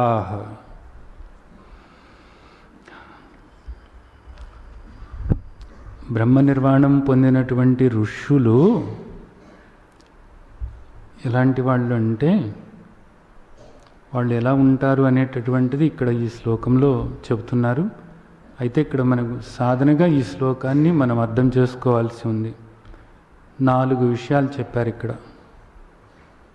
4 విషయాలు చెప్పారు. మొదటిది క్షీణ కల్మష, రెండవది చిన్న ద్వైధ, 3 యథాత్మనః, 4 సర్వభూత హితేరత. మొదటిది క్షీణ కల్మష. నీవు ఋషి అని అనిపించుకోవాలి అని అంటే, బ్రహ్మ నిర్వాణం పొందాలి అంటే జీవన్ముక్తావస్థ అనుభవంగా ఉండాలి అంటే ఇదిగో ఈ చేయాలి, ఈ 4. వాటిలో మొదటిది క్షీణ కల్మష. కల్మషాలన్నీ కూడా పోగొట్టుకోవాలంటే పాపరహితులై పోవాలి. పాపరహితులై పోవాలి. ఏమిటి పాపం అంటే ఏమిటి? అజ్ఞానమే పాపము. ఏమిటి అజ్ఞానం? ఏమిటి అజ్ఞానం? ఏమిటి అంటే నేను ఒకడిని ఉన్నాను, అలాగే ఈ సృష్టి ఒకటి ఉంది, ఈ సృష్టిని నడిపించేటటువంటి భగవంతుడనేవాడు ఒకడున్నాడు అనేటటువంటి ఆలోచన ఏదైతే ఉందో ఇదే అజ్ఞానము అనబడుతుంది. నేను ఈ దేహమే అని భావన చేస్తూ అహం ఆకారం, ఈ అహంకారము, ఇదంతా కూడా నాది అనేటటువంటి మమకారము, అలాగే ఇదంతా కూడా భిన్న భిన్నంగా ఉంది, వేరువేరుగా ఉంది అని చూస్తూ ఉండటం ఏదైతే ఉందో ఇదే నిజానికి పాపము అనబడుతుంది, కల్మషము అనబడుతుంది. అవిద్య, కామము, కర్మ, ఈ 3 పాపము అనబడుతున్నాయి. అవిద్య అంటే అజ్ఞానం, అంటే నిన్ను నీవు తెలుసుకోలేకపోవటం వల్లనే. నిన్ను నీవు తెలుసుకోకపోవటం వల్ల ఏమవుతుంది? నీవు దేహము అనుకుంటావు. నీవు దేహం అనుకోవటం వల్ల ఏమవుతుంది? ఇదంతా నీకు వేరుగా ఉంది, ఈ జగత్తు అంతా అనేది అనిపిస్తూ ఉంటుంది. ఇదంతా నాది అనిపిస్తుంది. ఈ జగత్తునంతా కూడా ఈ విధంగా సృష్టి ఉందంటే దానికి కారణం ఒక పరమాత్మ ఉంటాడు, భగవంతుడు ఉంటాడు అని నీకు అనిపిస్తూ ఉంటుంది. అలాగే ఈ జగత్తులో నాకు ఇది కావాలి, అది వద్దు అనేటటువంటి కోరికలు ఉంటాయి. ఆ కోరికలతో పాటు నీకు ఆ కామంతో పాటు క్రోధం కూడా కలిసి ఉంటుంది. వీటన్నిటినీ కలిపి అవిద్య, కామము, కర్మ, దీన్ని పాపం అంటారు. దీనివల్ల ఏమవుతుంది? ఈ కామ క్రోధాల వల్ల కర్మలు, ఆ కర్మల వల్ల మళ్ళా జన్మలు, ఈ జనన మరణ చక్రంలో పడి నలుగుతూ ఉంటావు. ఈ మొత్తాన్నంతా కలిపి పాపము అంటారు. క్లుప్తంగా ఒక మాట చెప్పాలంటే పాపం అంటే ఏంటంటే నిన్ను నీవు తెలుసుకోకపోవటమే పాపం. అదే అన్నిటికీ అనర్థం. అక్కడి నుంచే మొదలవుతుంది ఇదంతా కూడా. నిన్ను నువ్వు తెలుసుకుంటే అది పుణ్యమే. నిన్ను నువ్వు తెలుసుకోకుండా, నీవు ఆత్మస్వరూపమని తెలుసుకోకుండా ఈ దేహమే నేను అనుకుంటూ ఉంటే అది పాపము అనబడుతుంది. ముందు ఏం చేయాలి? ఈ అజ్ఞానాన్ని పోగొట్టుకోవాలి. ఇదే అజ్ఞానము అంటే. ఈ అజ్ఞానాన్ని పోగొట్టుకోవాలి. ఈ అజ్ఞానం అనేటటువంటిది ఏ విధంగా పోతుంది అంటే తద్విద్ధి ప్రణిపాతేన పరిప్రశ్నేన సేవయ ఉపదేక్షంతి తే జ్ఞానం జ్ఞానిన తత్వదర్శిన. అలాంటి తత్వాన్ని దర్శించినటువంటి జ్ఞానులు ఎక్కడ ఉన్నారో చూసుకుని వాళ్ళ దగ్గరకు వెళ్ళి నీవు వాళ్లకు సాష్టాంగ నమస్కారం చేసి వాళ్లకు సేవలు అందిస్తూ వాళ్ళు చెప్పేటటువంటి బోధ వింటూ నీవు మననం చేసుకుని పరిప్రశ్నలు అడుగుతూ ఉంటే వాళ్ళు నీకు జ్ఞానాన్ని బోధిస్తారు. ఆ జ్ఞానం వల్ల ఏమవుతుంది అంటే అజ్ఞానం తొలగిపోతుంది. అజ్ఞానం తొలగిపోతే నిన్ను నీవు చూసుకోగలుగుతావు. ముందు ఈ పని చేయాలి. ఇది మొదటిది. రెండవది ఏంటంటే చిన్న ద్వైధ, సంశయాలు పోగొట్టుకోవాలి. సరే, నీవు వెళ్ళావు, గురువుని ఆశ్రయించావు, ఆశ్రయించిన తర్వాత వింటున్నావు, శ్రద్ధగా శ్రవణం చేస్తున్నావు. మొదటిది శ్రవణం కాబట్టి శ్రవణం చేస్తున్నావు. నాకంతా తెలిసిందిలే అంటే కుదరదు. చెప్పిన దాన్ని మననం చేసుకుంటూ ఉండాలి. ఎప్పుడూ కూడా బోధ నీ మనస్సులో తిరుగుతూ ఉండాలి. అలా మనస్సులో ఈ బోధ నీకు తిరుగుతూ ఉంటే నీకు కొన్ని సంశయాలు కలుగుతూ ఉంటాయి. ఎందుకంటే ఇది ఎలా కుదురుతుంది, ఇది అసలు ఎక్కడ సాధ్యమవుతుందా, ఇది ఆచరణకు కుదురుతుందా, ఇలా ఉండు అలా ఉండు అని గురువుగారు చెప్తున్నారు, అలా ఉండటం అనేది కుదురుతుందా, ఎవరికైనా కుదురుతుందా, ఇలాంటివి ఎన్నో సంశయాలు నీకు కలుగుతాయి. ఆ సంశయాలన్నిటినీ కూడా నీవు పూర్తిగా పోగొట్టుకోవాలి. చిన్న ద్వైధ, ఆ సంశయాలను నువ్వు పోగొట్టుకోవాలి. ఇది మననం చేయటం వల్ల, మననం తర్వాత నువ్వు పరిప్రశ్నలు అడగటం వల్ల నీ సంశయాలు పోగొట్టుకోవటానికి వీలవుతుంది. సంశయాలు పోగొట్టుకున్న తరువాత నేను ఆత్మస్వరూపాన్నే అని తెలవటం కాదు, నాకు అట్లాగే అనిపిస్తుంది కూడా. నేను ఆత్మనే అని ఆ విధంగా నేను కొద్దో గొప్ప అలాగా నేను చూసుకోగలుగుతున్నాను. ఇప్పటి నుంచి నువ్వేం చేయాలంటే యథాత్మన, ఇంకా నిరంతరము కూడా అదే దృష్టితో ఉండి నీ లక్షణాలను నువ్వు గుర్తు చేసుకుంటూ నీ లక్షణాలకు తగ్గట్లుగా నువ్వు ఉంటున్నావా లేదా అనేటటువంటిది చూసుకోవాలి. నీ యథార్థమైనటువంటి స్వరూపము నిరంతరము కూడా నీవు చూసుకుంటూ ఉండాలి. నిన్ను నీవు ధ్యానించుకుంటూ ఉండాలి. అలా చేసినట్లయితే అది నిధిధ్యాసన అనబడుతుంది. శ్రవణము మననము నిధిధ్యాసన. తర్వాత ఏమవుతుందంటే నీవు కేవలము దేహానికి పరిమితమైన ఆత్మవు అనేటటువంటిది కాదు. ఇక్కడ సర్వవ్యాపకమై ఉన్నావు. సర్వము కూడా ఆత్మస్వరూపమై ఉంది. సర్వవ్యాపకము, సర్వము కూడా ఆత్మస్వరూపమే అయి ఉండటం వల్ల, సర్వము కూడా ఏకంగానే ఉండటం వల్ల నీకు ఏమవుతుందంటే భేదభావాలు అనేటటువంటివి నశిస్తాయి. భేదభావాలు నశించటం వల్ల నీలో ఏమవుతుందంటే సర్వభూత హితేరత, సర్వజీవుల యొక్క శ్రేయస్సును నీవు ఆకాంక్షిస్తూ ఉంటావు. ఎప్పుడు ఎవరికి కూడా బాధ కలిగించినటువంటి రీతిలో, హాని కలిగించినటువంటి రీతిలో నీవు ఆ విధంగా ఉంటావు. అలాగే అందరి యొక్క హితాన్ని కూడా మేలు కోరుతూ ఉంటావు. లోకా సమస్త సుఖినో భవంతు. ఎందుకని? అంతా నా స్వరూపమే కాబట్టి నా స్వరూపం అంతా కూడా సుఖశాంతులతో ఉండాలి. లోకా సమస్త సుఖినో భవంతు, లోకా సమస్త సుఖినో భవంతు. ఆ భావనతో ఉంటావు అన్నమాట.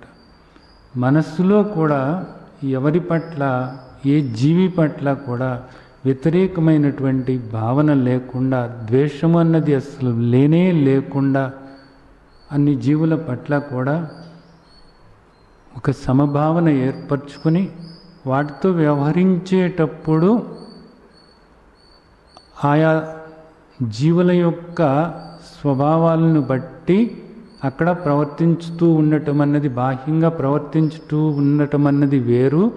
లోపల సమభావన ఏర్పరచుకొని వాటన్నిటి యొక్క హితాన్ని కోరుతూ ఉండటం అన్నది వేరు. నీ ముందుకి ఒక పామే వచ్చినప్పటికీ కూడా ఆ పాముతో నీవు ఎలా వ్యవహరించాలో అలాగే ఉండాలి, ఎంత దూరంలో ఉండాలో అంత దూరంలో ఉండాలి. కానీ ఆ పాము కూడా సుఖంగానే శాంతిగానే ఉండాలి అనేటటువంటిది నీకు లోపల ఆలోచన ఉండాలి.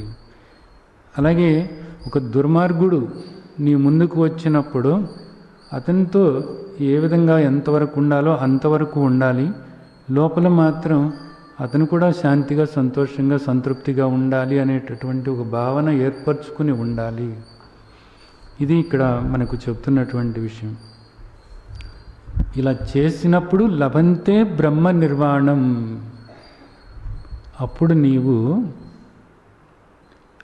ఆ పరమాత్మతో, ఆ బ్రహ్మతో, పరబ్రహ్మతో నీవు ఏకమయ్యాను అనేటటువంటిది, ఏకంగానే ఉన్నాను అనేటటువంటిది నీవు తెలుసుకోగలుగుతావు.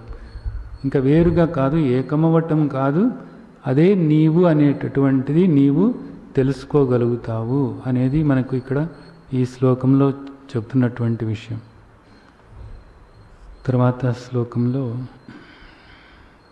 కామక్రోధ వియుక్తానాం యతీనాం యతశేతసాం అభితో బ్రహ్మ నిర్వాణం వర్తతే విదితాత్మనాం. ఇక్కడ కామక్రోధ వియుక్తానాం యతీనాం యతశేతసాం అభితో బ్రహ్మ నిర్వాణం వర్తతే విదితాత్మనాం. ఇక్కడ రెండు పదాలు మనం వింటూ ఉన్నాము. బ్రహ్మ అన్న మాట ఒకటి వస్తుంది, ఆత్మ అన్న మాట ఒకటి వస్తుంది. ఈ రెంటి గురించి మనం కొంత అవగాహన చేసుకోవాల్సి ఉంటుంది. బ్రహ్మ అన్న మాట ఒకటి, ఆత్మ అన్న మాట ఒకటి వస్తుంది. ఈ రెండు మాటలు మనం ఇక్కడ ఏ విధంగా అర్థం చేసుకోవాలి? భగవద్గీతలో అనేక సందర్భాల్లో ఈ రెండు మాటలు కూడా మనం వింటూ ఉన్నాం. ఆత్మ అన్న మాట మాట్లాడుతున్నారు, బ్రహ్మ అన్న మాట మాట్లాడుతున్నారు. ఇక్కడ ఈ సందర్భంలో మనం ఈ మాటలకు కొంత అవగాహన చేసుకోవాల్సి ఉంటుంది. ఆత్మ అంటే పరిమితమైనటువంటి స్ఫురణ. అంటే నేను ఈ దేహం కాకుండా నేను ఆత్మగా ఉన్నాను అనేటటువంటి ఒక స్ఫురణ ఏదైతే ఉందో ఇది ఆత్మ అనబడుతుంది.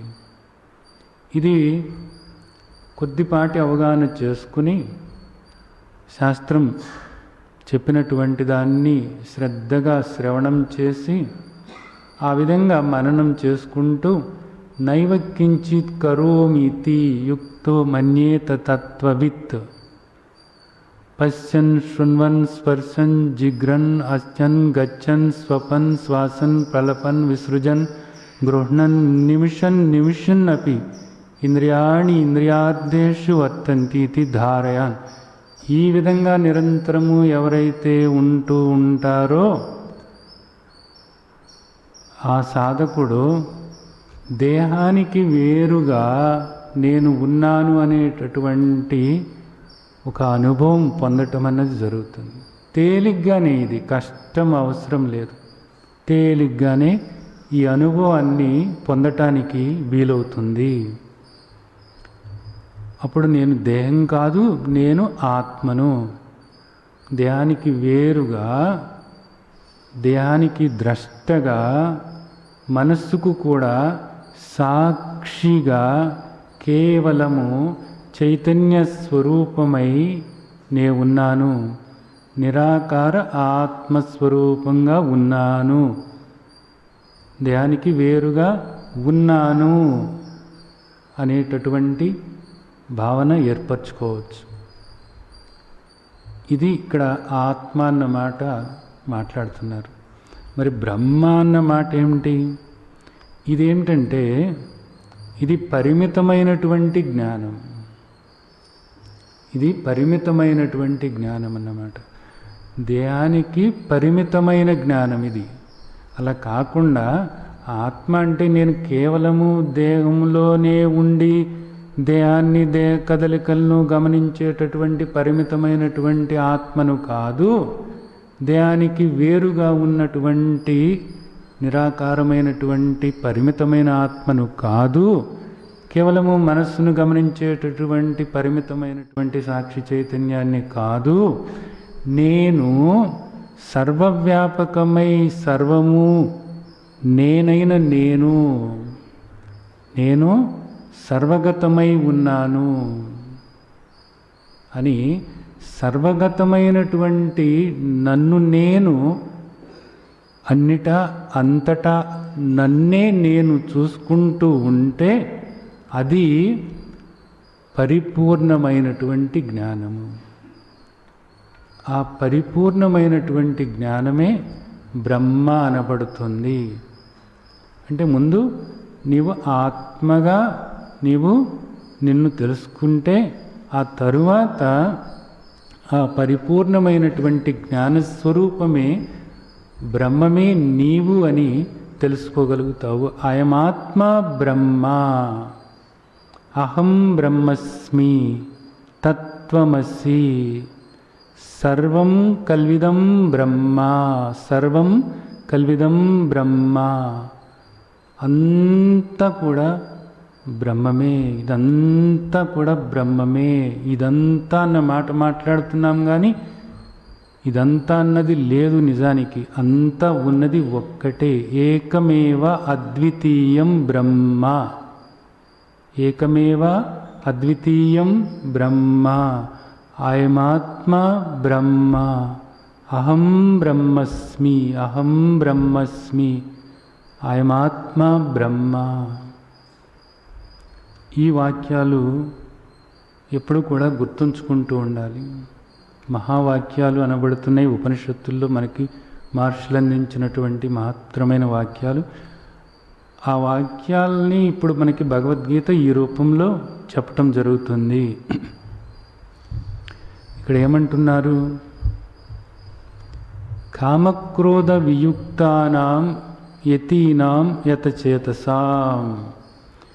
ఎవరైతే యతచేతసాం నిరంతరము కూడా సచ్చిదానంద స్వరూపమైనటువంటి తన్ను తాను చూసుకుంటూ, తన గురించి తాను ఆలోచించుకుంటూ, తన లక్షణాలు ఏవైతే ఉన్నాయో ఆ లక్షణాలు తనకు ఆపాదించుకుంటూ, అంటే ఆ లక్షణాల ప్రకారంగా తాను ఉన్నానా లేదా, సచ్చిదానంద స్వరూపమైనటువంటి తన్ను తాను ఆ విధంగా భావన చేసుకుంటూ, తన లక్షణాలను తాను గుర్తు చేసుకుంటూ, తన్ను ఆ విధంగా నిరాకారంగా, నిరంజనుడిగా, అసంగుడిగా తన్ను తాను చూసుకుంటూ ఎవరైతే ఉంటారో వాళ్ళు యతి అనబడుతున్నారు. అది ఎలా కుదురుతుంది అంటే కామక్రోధ వియుక్తానా. ఇందాక కూడా మనకు కామక్రోధాల యొక్క వేగం అదుపులో ఉంచుకోవాలి. ఎవరైతే కామక్రోధాల నుండి బయటపడతారో, కామక్రోధాలు అనేటటువంటివి రాగద్వేషాలే. ఎవరైతే రాగద్వేషాల నుంచి బయటపడతారో వాళ్ళు యతి అనబడుతున్నారు. వాళ్ళు నిరంతరము కూడా ఏ విధంగా ఉంటారు? తన్ను తాను చూసుకుంటూ ఉంటారు. అంతా తన స్వరూపంగానే భావన చేసుకుంటూ ఉంటారు. ఈ కామక్రోధాలను లేదా రాగద్వేషాలను ఎప్పుడు వదలటం అన్నది సాధ్యమవుతుంది అంటే, ద్వంద్వాలను మనం చూస్తున్నంత వరకు కూడా భేదాలు అన్నవి ఉంటాయి. ఈ భేదాలను చూస్తూ ఉన్నప్పుడు మనకి ఏమనిపిస్తుంది? ఒకటి మంచిగా ఉంది, ఒకటి చెడ్డగా ఉంది అనిపిస్తుంది. మంచిగా ఉన్నదేదో నాకు కావాలి అనిపిస్తుంది, చెడ్డగా ఉన్నదేదో నాకు వద్దు అనిపిస్తుంది. ఈ రాగద్వేషాలన్నవి ఎప్పుడూ కూడా ఉంటూనే ఉంటాయి. రాగద్వేషాలన్నవి ద్వంద్వాలు ఉన్నంత వరకు కూడా ఉంటూనే ఉంటాయి. భేదాలు ఉన్నంత వరకు కూడా ఉంటూనే ఉంటాయి. అనేకం ఉన్నంత వరకు కూడా రాగద్వేషాలు ఉంటూనే ఉంటాయి. మరి ఎలాగ ఈ రాగద్వేషాల నుంచి, ఈ కామక్రోధాల నుంచి ఎలాగ బయటపడాలి అంటే ఒక్కటే అద్వైతమే.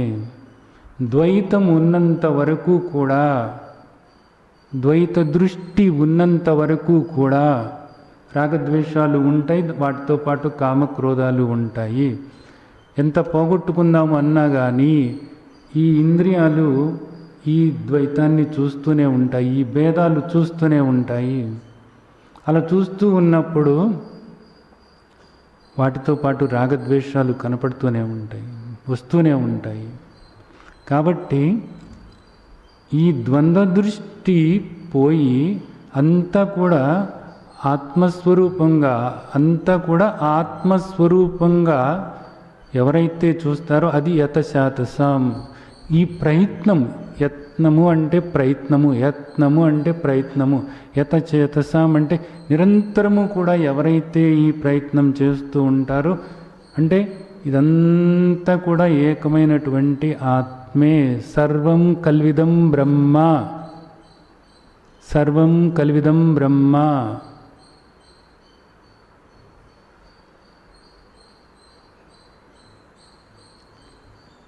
ఇదం సర్వం యదయమాత్మ. ఈ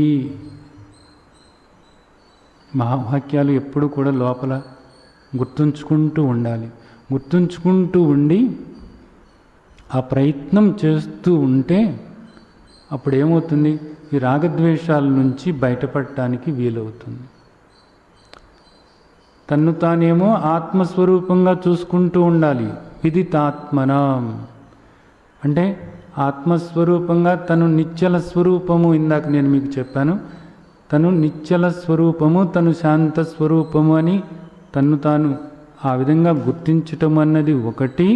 అలాగే ఇదంతా కూడా తన స్వరూపము అనేటటువంటిది ఒకటి. అప్పుడేమవుతుంది, ఏదో ఒక విషయం మీదకు మనసు దృష్టి వెళ్ళటం అన్నది ఉండదు. అప్పుడు ఇది కావాలి అది వద్దు అనేటటువంటిది ఉండదు.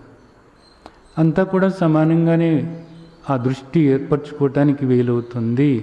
కాబట్టి అప్పుడేమవుతుంది, కామ క్రోధాల నుండి బయటపడటానికి వీలవుతుంది. అలా ఎవరైతే ఉంటారో అవితో బ్రహ్మ నిర్వాణం, వాళ్ళు ముక్తులుగానే ఉంటారంతే. అదే జీవన్ముక్త అవస్థ అనేటటువంటిది మనం ఇక్కడ అర్థం చేసుకోవచ్చు. విదితాత్మానం, ఆ ప్రయత్నం చేస్తూ ఉంటే, ఏది ఆత్మగా నిన్ను నీవు గుర్తు చేసుకుంటూ ఉండి ఈ విధంగా కామక్రోధాల నుంచి బయటపడటానికి, రాగద్వేషాల నుంచి బయటపడటానికి అంతా కూడా ఆత్మస్వరూపమే అనేటటువంటిది లోపల ఆ భావన ఏర్పరచుకుంటే లోపల రాగద్వేషాల నుంచి నువ్వు బయటపడతావు. అయితే బయట ఇక్కడ వ్యవహారం అన్నది ఉంటుంది కాబట్టి వీటితో నీవు ఎలా ప్రవర్తించాలో అలాగా ప్రవర్తిస్తూ ఉండాలి. ఓ పెద్ద పులి నీ ముందుకి వస్తూ ఉన్నప్పుడు పెద్ద పులితో నువ్వు ఎలా వ్యవహరించాలో అలాగే వ్యవహరించాలి. పెద్ద పులి ఆత్మస్వరూపమే, నేను ఆత్మస్వరూపమే అనేటటువంటి ఆలోచన చేసి నువ్వు పెద్ద పులికి ఎదురుగా వెళితే చక్కగా అది నిన్ను భోంచేస్తుంది. దానిలో ఏ సందేహము లేదు. రూపాలుగా కాదు, ఆత్మస్వరూపంగా నీవు రూపంగా కాదు. నామరూపాలు అనేటటువంటివి మిథ్య. ఇక్కడ ఈ దేహం కూడా మిథ్య, ఇది నామరూపాలతో ఉంది. అక్కడ పెద్ద పులి నామరూపాలతో ఉంది. అక్కడ పెద్ద పులికి ఇక్కడ ఈ దేహానికి కూడా ఆధారమైనటువంటి ఆత్మ ఏకంగానే ఉంది. కాబట్టి ఈ మిథ్యా జగత్తులో ఏ విధంగా వ్యవహరించాలో ఆ విధంగా వ్యవహరిస్తూ ఈ మిథ్యా జగత్తుకు ఆధారమైనటువంటి ఆత్మస్వరూపమైన నిన్ను నీవు గుర్తు చేసుకుంటూ ఆ విధమైనటువంటి భావన ఏర్పరచుకుని ఈ రెంటిని కూడా సమన్వయం చేసుకోవాలి అనేటటువంటిది మనకు భగవద్గీత చెబుతున్నటువంటి విషయం. దీన్ని అర్థం చేసుకుని మీరందరూ కూడా నిరంతరము కూడా మిమ్మల్ని మీరు స్మరించుకుంటూ, మిమ్మల్ని మీరు ధ్యానించుకుంటూ, మీ లక్షణాలను మీరు గుర్తు చేసుకుని మీరుగా ఉండి జీవన్ముక్తావస్థలోని మాధుర్యాన్ని ఆస్వాదించాలని ఆశిస్తూ ఆ విధంగా ఆశీర్వదిస్తున్నాను. జై సచ్చిదానంద్. లోకా సమస్తా సుఖినో భవంతు. లోకా సమస్తా సుఖినో భవంతు.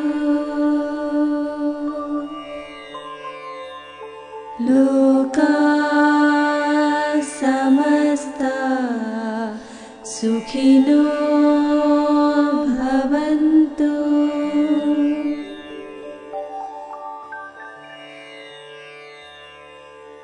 ఓం శాంతి శాంతి శాంతి.